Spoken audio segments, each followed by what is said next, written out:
बिहार पर नवेम्बर 1 रु पश्चिमबंग में आरंभ हो पारे भोटर तालिका संशोधन अभियान। जेकोसी समय निर्वाचन कमिशन एने जारी करिपारंती निर्देशनामा।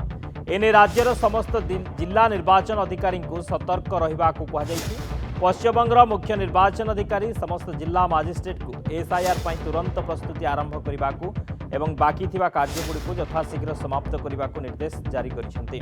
मुख्य निर्वाचन अधिकारी निर्वाचन कमिशन बैठक रे यह निर्देश जारी करिसेंती। पश्चिमबंग में मुख्य निर्वाचन अधिकारी कार्यालय सप्ताह 7 दिन 24 घंटा खोला रहिबो एवं समस्त एसआईआर संबंधी कर्मचारी कार्यालय रे उपस्थित रहिबा को पड़िबो।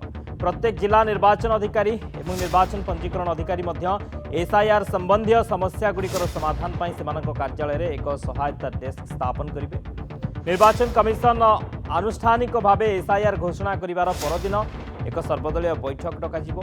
ए बैठक राज्य स्तर में सीईओ एवं जिला स्तर में जिला मजिस्ट्रेट अध्यक्षतार अनुष्ठित होब। ए बैठक में होइथिबा आलोचना एवं निष्पत्ति निर्वाचन कमिशन को रिपोर्ट कराजिबो। एही समय गुरुवार निर्वाचन कमिशनर उच्च अधिकारी माने आसंता वर्ष विधानसभा निर्वाचन हेबाकु थिबा 5टी राज्यर मुख्य निर्वाचन अधिकारी आलोचना करिसेंती।